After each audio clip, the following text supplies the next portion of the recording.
पुणे मुंढवा जमीन खरेदीशी पार्थ पवारांचा थेट संबंध नाही. खारगे समितीचा अहवाल बावनकुळेंकडे सादर. व्यवहारासाठी मदत केलेल्या 2 अधिकाऱ्यांच्या विरोधात कारवाईची शिफारस.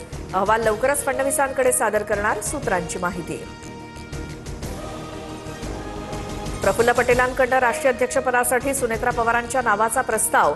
देवगिरीवरील बैठकीत सर्व आमदारांचं एकमतानं समर्थन. 26 फेब्रुवारीला राष्ट्रीय अध्यक्षपदाच्या निवडीची औपचारिकता.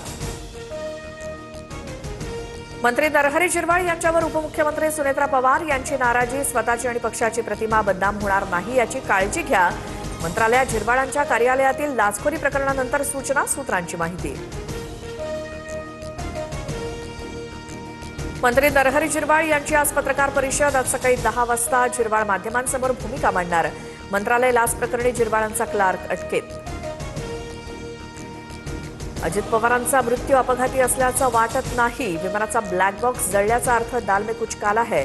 काँग्रेस नेते विजय वडेट्टीवारांकडून शंका व्यक्त. मुंबईत क्लायमेट परिषदेच्या कार्यक्रमाचं आयोजन. पंतप्रधान नरेंद्र मोदींचं फ्रान्सचे राष्ट्राध्यक्ष इमॅन्युएल मॅक्रॉन उपस्थित राहणार. दौऱ्यानिमित्तानं दक्षिण मुंबईतील वाहतुकीत बदल. पंतप्रधान मोदी आणि फ्रान्सचे राष्ट्राध्यक्ष इमॅन्युएल मॅक्रॉन यांच्यात द्विपक्षीय बैठक होणार. मॅक्रॉन यांची भारताची 4थी तर मुंबईची पहिलीच भेट. संरक्षण, तंत्रज्ञान, पायाभूत सुविधा आणि इंडो पॅसिफिक सहकार्याच्या पार्श्वभूमीवर हा दौरा महत्वाचा. अब्दुल सत्तार यांच्या पत्नी नफिसा बेगम यांचं निधन. आज सकाळी 10 वाजता पार्थिवावर अंत्यसंस्कार होणार.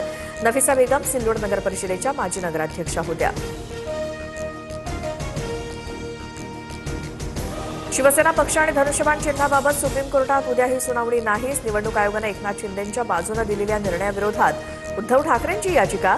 12 मार्चला पुढील सुनावणी होण्याची शक्यता.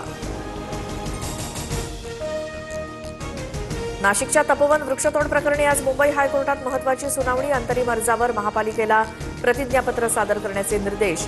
मनसेच्या वकील नितीन पंडित यांच्याकडून हायकोर्टात याचिका.